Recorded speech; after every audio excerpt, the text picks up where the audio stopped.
Students, आज हम पढ़ेंगे यूनिफॉर्म सर्कुलर मोशन के बारे में।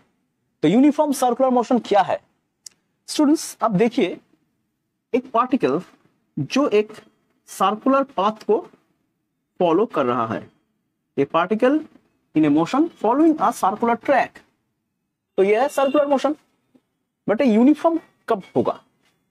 यूनिफॉर्म सर्कुलर मोशन की मतलब है कि मान लीजिए यहां पर एक पार्टिकल का वेलोसिटी है 2 मीटर पर सेकेंड, यहां पर भी उस पार्टिकल का वेलोसिटी होगा वही, यानी कि 2 मीटर पर सेकेंड, यहां पर भी वो वेलोसिटी होगा वही 2 मीटर पर सेकेंड, यहां पर भी वही 2 मीटर पर सेकेंड।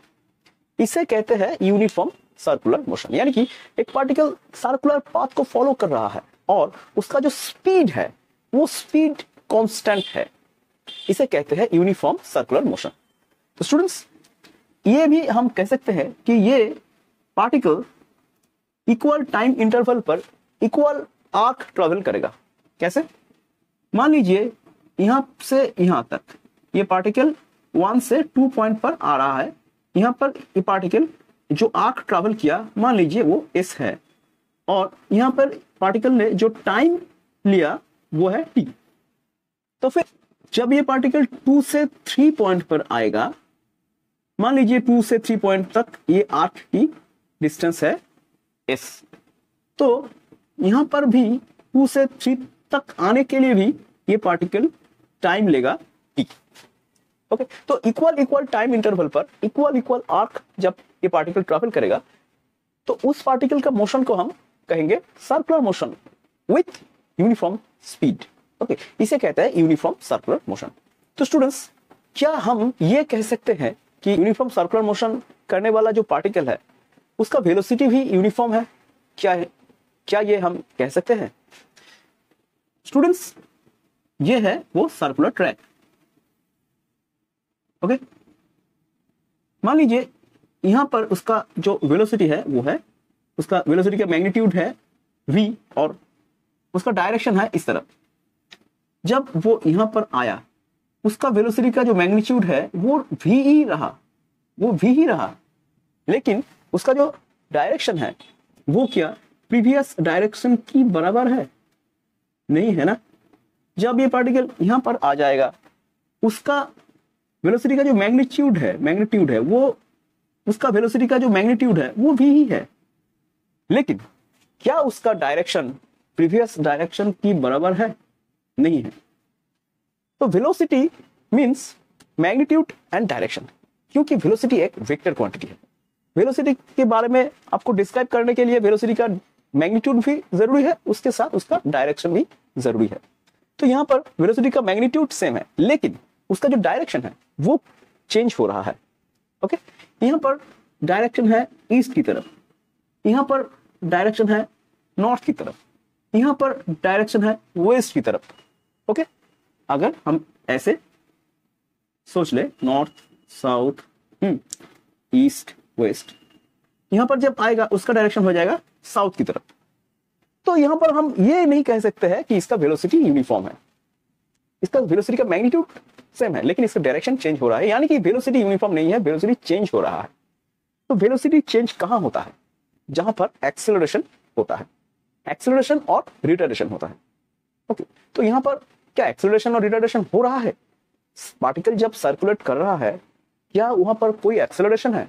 क्या वहीं पर कोई रिटार्डेशन है? क्योंकि इसका वेलोसिटी चेंज हो रहा है। आइए देखते हैं। तो स्टूडेंट्स, यहां पर देखिए, मैंने एक फिगर यहां पर ड्रॉ किया है। यहां पर जो पार्टिकल है देखिए, वो उसका वेलोसिटी का डायरेक्शन इस तरफ है। जब वो पार्टिकल यहां पहुंचा उसका वेलोसिटी का डायरेक्शन इस तरफ हो गया। ओके, तो पार्टिकल को पहुंचना था यहां पर। ओके, पार्टिकल का वेलोसिटी का डायरेक्शन यहां पर है, तो पार्टिकल यहां से यहां पहुंचेगा ना, पहुंचना था यहां पर, लेकिन पार्टिकल पहुंचा कहां? पार्टिकल पहुंचा यहां पर।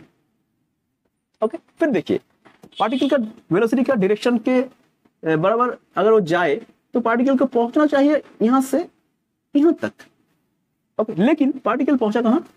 यहां पर। ओके, तो पार्टिकल अगर कोई फोर्स इसको नहीं खींचता इस सेंटर की तरफ, तो पार्टिकल क्यों यहां पर ना जाकर वो यहां पर आता?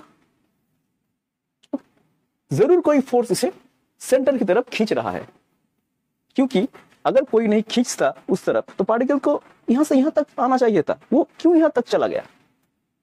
ओके, तो सर्कुलेशन हो रहा है, मतलब पार्टिकल को कोई खींच रहा है सेंटर की तरफ। पार्टिकल जा रहा है जिस तरफ, उसके साथ परपेंडिकुलर एक फोर्स काम कर रहा है जो उसे सेंटर की तरफ खींच रहा है, इसीलिए वो सर्कुलेट कर रहा है। तो सर्कुलेशन के लिए एक फोर्स जरूरी है जो पार्टिकल का जो वेलोसिटी है उसके साथ परपेंडिकुलर होगा और उसको सेंटर की तरफ खींचेगा, तब भी वो पार्टिकल सर्कुलेट कर पाएगा, या वरना वो पार्टिकल नहीं सर्कुलेट कर पाएगा। ओके, तो for circulation a force is necessary which is directed towards the center of the circular path। अब वो फोर्स कौन देगा वो अलग बात है। ओके, एग्जांपल लीजिए, मान लीजिए ये सन है। ओके, सूरज, ये आपका सूरज है और ये है पृथ्वी। ओके, ये है अर्थ। सूरज और पृथ्वी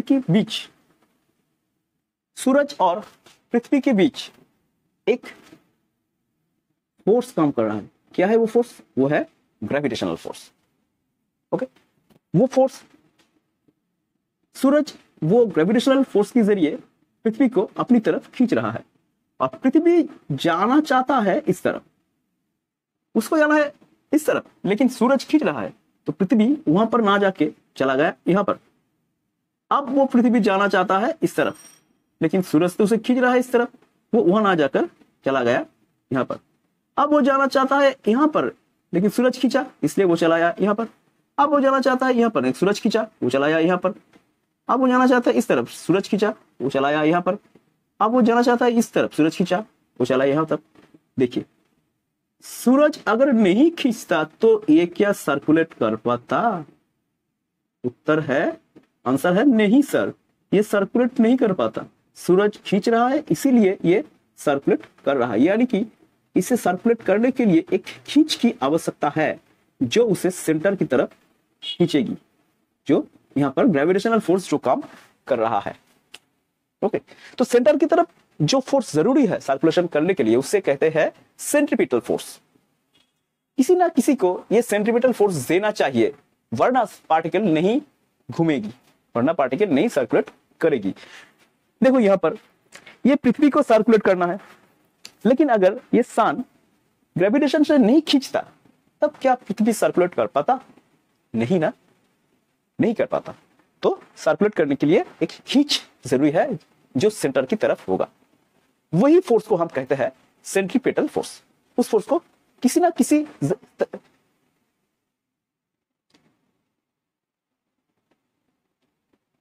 उस फोर्स को बाय एनी हाउ किसी ना किसी को देना चाहिए। यहां पर ग्रेविटेशनल फोर्स ये काम कर रहा है। ओके, तो स्टूडेंट्स ये है आपका नोट्स। वीडियो पॉज कीजिए और इसे आप अपना कॉपी पर उतारिए। क्या है? Uniform circular motion. Point number 1, particle is moving in a circular path. Okay, point number 2, particle का जो स्पीड है is same at each point of the circular path. Each point पर इसका स्पीड v है, same है। Okay, यहां पर एक कैलकुलेशन देखिए, ये टोटल पाथ लेंथ क्या होगा? 2 पाई r होगा। टोटल पाथ है 2 पाई r। ओके, अगर हम सोच ले ये टोटल पाथ ट्रेवल करने के लिए इस पार्टिकल को टाइम लगा कैपिटल T, तो उसका स्पीड कितना होगा? Speed v is equal to total path by total time, 2 pi r by capital T। जहां पर ये T है, कैपिटल T है टाइम पीरियड ऑफ रोटेशन। इस v को ईच पॉइंट पर सेम होना चाहिए यूनिफॉर्म सर्कुलर मोशन के लिए। v का वैल्यू फिक्स्ड होना चाहिए। Third point, the velocity of particle has a fixed value but its direction is always changing. क्या है? ये वेलोसिटी के बारे में हमने लिखा है। Velocity of particle has fixed value but its direction is always changing. Velocity का फिक्स्ड वैल्यू है लेकिन इसका डायरेक्शन चेंज हो रहा है। देखिए यहां वेलोसिटी का डायरेक्शन चेंज हो रहा है। Okay, so we can say the velocity एक वेक्टर क्वांटिटी है is always changing. Okay, so we can say velocity vector is always changing. Velocity हर वक्त चेंज हो रहा है. Since velocity is changing, it must have an acceleration. क्योंकि velocity change हो रहा है, उसका acceleration होना चाहिए. Okay, a force is needed to change the velocity. एक force चाहिए velocity को change करने के लिए, which has direction towards center. इसे कहते हैं सेंट्रीपेटल फोर्स. ओके, इसका वैल्यू आपका जो आईएससी का किताब है सेलेना पर इसका वैल्यू नहीं दिया गया है. हालांकि इसका वैल्यू है mv²/r. m है पार्टिकल का मास, पार्टिकल का मास मान लीजिए m, उसका वेलोसिटी मान लीजिए, वेलोसिटी का मैग्नीट्यूड मान लीजिए v, तो एंड रेडियस ऑफ सर्कल होगा, मान लीजिए रेडियस ऑफ सर्कल है r, तो उसका सेंट्रीपेटल फोर्स होगा mv²/r. इसका जो डेरिवेशन है वो क्लास 11 की किताब में आपको मिल जाएगा. ओके, उसका कॉन्सेप्ट भी क्लास 11 में डिस्कस किया जाएगा. तो स्टूडेंट्स, ओके, ये है सेंट्रीपेटल फोर्स का वैल्यू. तो सेंट्रीपेटल एक्सेलरेशन कितना होगा? Centripetal acceleration AC, A acceleration toward centre, centripetal acceleration होगा v²/r. इस फोर्स को अगर हम मास से डिवाइड कर दे तो मिल जाएगा आपका एक्सेलरेशन v²/r. ओके, तो स्टूडेंट यहाँ पर एक प्रॉब्लम हमने दिया है. ये प्रॉब्लम है मास ऑफ 2 kg, मास है 2 kg, m = 2 kg, moving in a circular path of radius 1 meter, circular path r = 1 meter. Okay, with a constant speed 2 meter per second square. यहाँ पर speed है 2 meter per second, 2 meter per second. Find the required centripetal acceleration. तो centripetal acceleration क्या होगा? AC होगा. Formula के यहाँ पर हम फॉर्मूला लिखा है v²/r, ये होगा centripetal acceleration. तो v² है 2² is 4, r है 1 meter 1, so इसका centripetal acceleration है 4 meter per second square. And centripetal force, centripetal force क्या होगा? ये एक्सेलरेशन के साथ आपको मास को मल्टीपल करना पड़ेगा. तो centripetal force Fc = m × AC, यानी कि m कितना है 2 किलो एंड इसका एक्सेलरेशन है 4, 8 न्यूटन है इसका सेंट्रीपेटल फोर्स. ओके स्टूडेंट्स, अब हम बात करेंगे सेंट्रीफ्यूगल फोर्स के बारे में. मान लीजिए ये एक सर्कुलर टेबल है. सर्कुलर टेबल की जो सेंटर है वहां से एक रस्सी के जरिए एक ब्लॉक को मैंने बांध दिया है. जब ये सर्कुलर टेबल मूव नहीं कर रहा है, यानी कि सर्कुलर टेबल जब रोटेट नहीं कर रहा है, तो इस रस्सी में कोई टेंशन नहीं होगा, ये रस्सी अलगा सा होगा. ओके, एक ऑब्जर्वर जिसका नाम चिंटू है, वो है सर्कुलर टेबल के बाहर एक जगह पे वो खड़ा है, और एक ऑब्जर्वर है जिसका नाम है पिंटू. पिंटू, और ये पिंटू खड़ा है इस टेबल के ऊपर. तो अब हम इस टेबल को रोटेट करने लगते हैं. मान लीजिए ये टेबल घूम रहा है एक यूनिफॉर्म स्पीड की स्पीड लेकर. ओके, तो क्या होगा? अब देखिए, अब ये जब घूमेगा, ये जब घूमेगा तब क्या होगा? तब ये रस्सी में एक टेंशन आ जाएगा. धीरे धीरे इस रस्सी का टेंशन बढ़ेगा और एक वैल्यू पर ये टेंशन फिक्स्ड हो जाएगा. जब ये रोटेशन यूनिफॉर्म होगा तो इस रस्सी पर भी टेंशन, एक फिक्स्ड टेंशन काम करना शुरू कर देगा. ठीक है, अब देखिए यहां पर खड़ा है चिंटू. चिंटू के रिस्पेक्ट पर अगर चिंटू देखे तो ये चिंटू देखेगा कि ये जो ब्लॉक है, ये ब्लॉक घूम रहा है एक सर्कुलर पाथ की जरिए. एक सर्कुलर पाथ के बराबर ये ब्लॉक घूम रही है, ये चिंटू देखेगा. ओके, अब अगर बारी आए पिंटू का, तो पिंटू क्या देखेगा? पिंटू तो खुद ही मूव कर रहा है इस सिस्टम पे, तो पिंटू देखेगा ये ब्लॉक यहां पर फिक्स्ड है, ये नहीं घूम रहा है. समझ आया? ओके, तो स्टूडेंट्स, अब चिंटू जो बाहर खड़ा है वो देख रहा है कि ये ब्लॉक घूम रहा है, यानी कि इस ब्लॉक पर सेंट्रीपिटल फोर्स लग रहा है.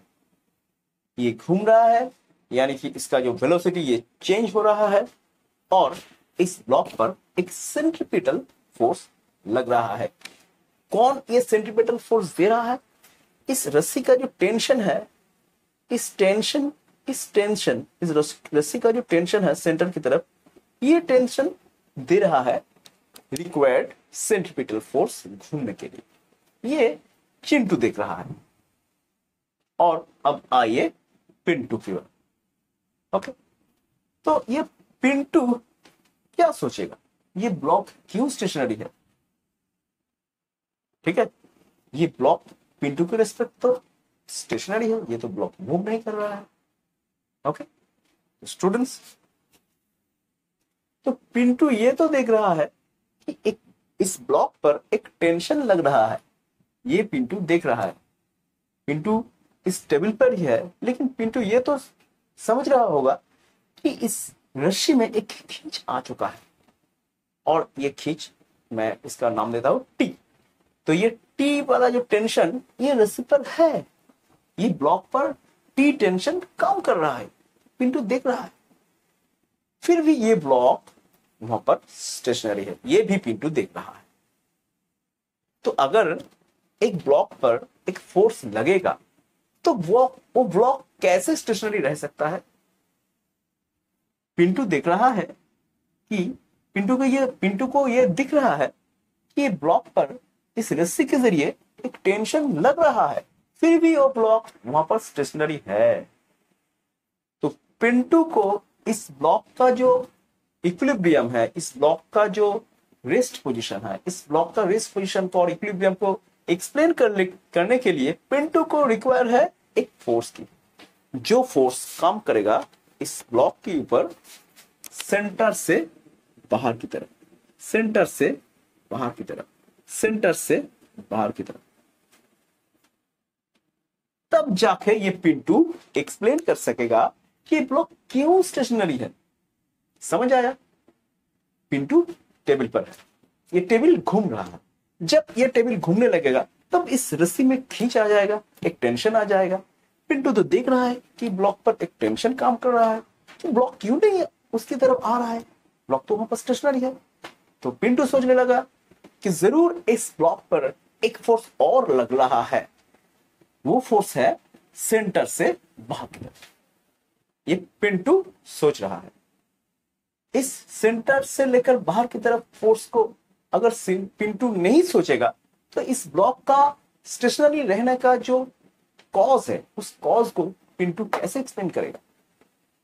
तो with respect to Pintu there is a force which is acting from centre to outwards direction, but this Chintu, ये चिंटू के रिस्पेक्ट पर ये बाहर की तरफ कोई फोर्स नहीं लग रहा है।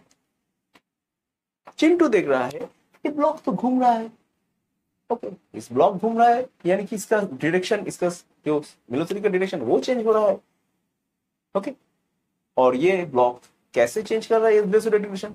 ये जो टेंशन है, ये टेंशन इसको रिक्वायर्ड सेंट्रीपिटल फोर्स दे रहा है। पिंटू के लिए ये ब्लॉक का जो घूमना वो ऐसे एक्सप्लेन होता है। ओके, और चिंटू के लिए इस ब्लॉक का घूमना ऐसे एक्सप्लेन होता है, और पिंटू के लिए इस ब्लॉक का स्टेशनरी रहने एक्सप्लेन होता है और एक फिक्टिशियस फोर्स के जरिए, वो है सेंट्रीफ्यूगल फोर्स।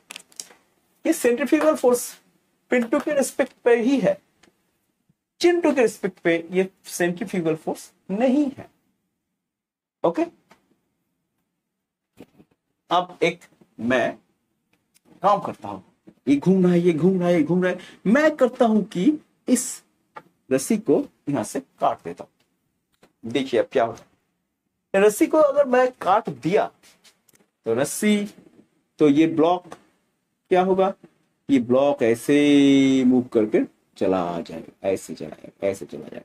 ठीक है, ब्लॉक ऐसे चला जाएगा। तो पिंटू देख रहा है ब्लॉक ऐसे चल रहा है, सॉरी चिंटू देख रहा है कि ब्लॉक ऐसे निकल गया, ब्लॉक इस जो सर्कल है इसका इस पॉइंट पे जो टेंजेंट है, टेंजेंट की बराबर ये ब्लॉक निकल गया, ये देखेगा चिंटू। लेकिन भाई पिंटू तो अब यहाँ पर आ गया है, तो ये वो क्या देखेगा, पिंटू देख रहा, अरे ब्लॉक तो यहाँ पर चला गया, ब्लॉक तो सेंटर से बाहर की तरफ चला गया। ठीक है, ये देखेगा पिन 2। तो पिन 2 के लिए ये तो ऑब्वियस है कि एक फोर्स सेंटर से बाहर की तरफ काम कर रहा है, इसीलिए ये ब्लॉक सीधा निकल गया है इस तरफ। Okay, so there is fictitious force with respect to pin 2 who is rotating with this circular table. This fictitious force is called centrifugal force, and there is no existence of centrifugal force with respect to this observer who is standing outside this system. समझ आया? तो centrifugal force एक force है, एक fictitious force है, जिस fictitious force को आप सिर्फ और सिर्फ अगर आप एक टेबल पर और एक रेफरेंस फ्रेम पर रोटेट करते होंगे और सर्कुलेट करते होंगे, तब सिर्फ तब आप इसको रियलाइज कर सकोगे। अगर आप एक ऐसे रेफरेंस फ्रेम में हो और एक ऐसा पॉइंट से अगर आप ऑब्जर्व कर रहे हो जो कि इस सर्कुलर सिस्टम से बाहर है, उसकी रिस्पेक्ट पर आपका कोई एग्जिस्टेंस ही नहीं है इस सेंट्रीफ्यूगल फोर्स का। So students, a force assumed by an observer moving in a circle with the body acting from center to outward direction is called centrifugal force. Okay, a force assumed by an observer, एक observer जो इस force को realise कर रहा है, assume करना पड़ेगा जिस ऑब्जर्वर को, जो कि एक सर्कुलर मोशन करने वाला जो फ्रेम है और टेबल है वहां पर खुद मौजूद है। ओके, वो ऑब्जर्वर इस फोर्स को रियलाइज कर सकता है। A force assumed by an observer moving in a circle with the body acting from center to outward direction is called centrifugal force. Okay, next point, though it has same value as centripetal force, ये इसका जो value है वो centripetal force के बराबर है, mv²/r. Okay, though it has same value as centripetal force, it has not the reaction of the centripetal force. Centripetal force काम कर रहा है बाहर से अंदर की तरफ और सेंट्रीफ्यूगल काम कर रहा है अंदर से बाहर की तरफ, और इन दोनों का वैल्यू सेम है। फिर भी it can not be said that centrifugal force is the reaction of centripetal force. क्यों? क्योंकि because action and reaction cannot act on same body. एक ही बॉडी पर एक्शन और उसी बॉडी पर रिएक्शन एक साथ काम नहीं कर सकता। ठीक है, इसीलिए सेंट्रीपिटल फोर्स की रिएक्शन सेंट्रीफ्यूगल फोर्स से ये सच नहीं है। सेंट्रीफ्यूगल फोर्स कहां पर होगा? सेंट्रीफ्यूगल फोर्स वहां पर होगा जहां पर ऑब्जर्वर खुद रोटेट कर रहा है, वहां पर ऑब्जर्वर एक सेंट्रीफ्यूगल फोर्स को फील करेगा। Next point, it is a pseudo force और फिक्टिशियस फोर्स। क्यों? क्योंकि it can only be realised in a frame which is moving in a circle with the body. इसे fictitious force और pseudo force कहते हैं। क्यों कहते हैं? It can only be realized in a frame. इसे सिर्फ और सिर्फ उस फ्रेम में ही रियलाइज किया जा सकता है जो फ्रेम खुद ही रोटेट कर रहा है। Okay, which is moving in a circle with the body. And second point is, it is not generated by any kind of action or reaction. ये जो फोर्स है, pseudo force है, ये जो बाहर की तरफ जो सेंट्रीफ्यूगल फोर्स है, ये कोई एक्शन या रिएक्शन के जरिए नहीं आता है। ठीक है, इसीलिए इसको स्यूडो फोर्स कहते हैं। तो why is called pseudo force, इस 2 points should be included in your answer. Okay, I think you understand the concept of centrifugal force. Okay, तो एग्जांपल लीजिए। मान लीजिए आप बकेट पर आप बैठे हैं, ऐसे आप इस बकेट पर बैठे हैं। ठीक है, अगर ये बकेट एक सेंटर की रिस्पेक्ट पर ऐसे घूमेगा तो ये बकेट क्या कर रहा है? बकेट सर्कुलेट कर रहा है, ये बकेट सर्कुलेट कर रहा है, और बकेट के अंदर जो बैठा है उसको इस तरफ एक फोर्स रियलाइज होगा। ठीक है, किसको रियलाइज हो रहा है? इसको रियलाइज हो रहा है क्योंकि ये बकेट की अंदर में है और ये बकेट सर्कुलेट कर रहा है। So observer is present in the rotating frame, in the circulating frame. तो उस ऑब्जर्वर पर एक बाहर की तरफ फोर्स रियलाइज होगा, ठीक है, जहां जो यहां पर ये ऑब्जर्वर फील कर रहा है। जब ये घूमेगा ना तो ये ऑब्जर्वर हिल जाएगा, इस तरफ ऐसे, ये ऑब्जर्वर ऐसे हो जाएगा, ऐसे हो जाएगा सेंट्रीफ्यूगल फोर्स के वजह से, ठीक है। तो स्टूडेंट्स ये रहा आपका full concept of uniform circular motion, centripetal force and centrifugal force. ঠিক আছে, দেখা হচ্ছে আবার পরের ভিডিওতে। টাটা।